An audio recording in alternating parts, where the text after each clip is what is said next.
Praise the Lord. August 15 Indian ജനതയ്ക്ക് ഒരിക്കലും മറക്കാൻ കഴിയാത്ത ഒരു ദിവസമാണ്. 1947 ഓഗസ്റ്റ് 15 ബ്രിട്ടീഷിന്റെ അധീനതയിൽ നിന്ന് നമ്മുടെ രാജ്യം സ്വാതന്ത്ര്യം പ്രാപിച്ച ആ ദിവസം എന്നും ഓർക്കും, എല്ലായ്പ്പോഴും ഓർക്കും, എല്ലാ തലമുറകളും ഓർക്കും. ഇതുപോലെ ദൈവഹിതത്താൽ സ്ഥാപിതമായ ഒരു സഭയാണ് സ്വർഗീയ കൂടാരം. വെളിപ്പാട് പുസ്തകം 21 അധ്യായം അതിന്റെ 3 വാക്യം, ഇതാ മനുഷ്യരോടുകൂടെ ദൈവത്തിന്റെ കൂടാരം, അവൻ അവരോടുകൂടെ വസിക്കും, അവർ അവന്റെ ജനമായിരിക്കും, ദൈവം താൻ അവരുടെ ദൈവമായി അവരോടുകൂടെ ഇരിക്കും.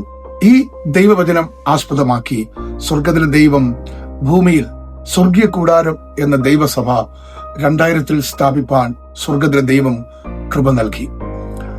Heavenly tent global worship centre ഇന്ത്യയിൽ രജിസ്റ്റർ ആയിട്ട് ഇന്നേക്കും 25 വർഷം തികയുന്നു. ഒരു സിൽവർ ജൂബിലി ആഘോഷിക്കുന്ന ഒരു വർഷം കൂടെയാണ് ഈ വർഷം. എന്നാൽ സ്വർഗീയ കൂടാരം ദൈവസഭ ചുളിമാലൂർ നെടുമങ്ങാട് സ്വന്തം ബിൽഡിംഗിൽ ആരാധന ആരംഭിച്ചിട്ട് ഇത് 15ാമത്തെ വർഷം.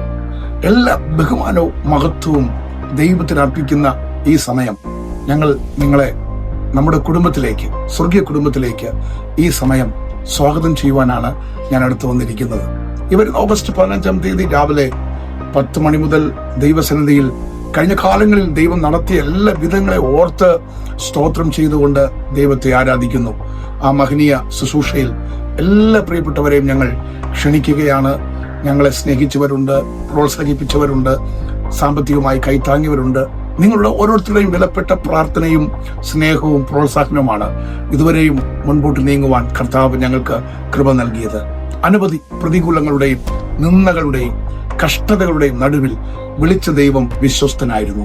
ഞാൻ എന്റെ സഭയെ പണിയും, പാതാള ഗോപുരങ്ങൾ അതിനെ ജയിക്കത്തില്ല എന്ന് കർത്താവ് തന്റെ സഭയോട് പറഞ്ഞ ആ ദൈവത്തിന്റെ കരം ഇതുവരെയും ഞങ്ങളെ നടത്തി മുൻപോട്ട് പോകാനുള്ള ബലം തുടർന്നും കിട്ടുവാൻ നിങ്ങളുടെ വിലയേറിയ പ്രാർത്ഥന ഞങ്ങൾ ചോദിക്കുന്നു. ഈ വരുന്ന ഓഗസ്റ്റ് 15 നമുക്ക് ഒരുമിച്ച് കാണാം. God bless you. Thank you.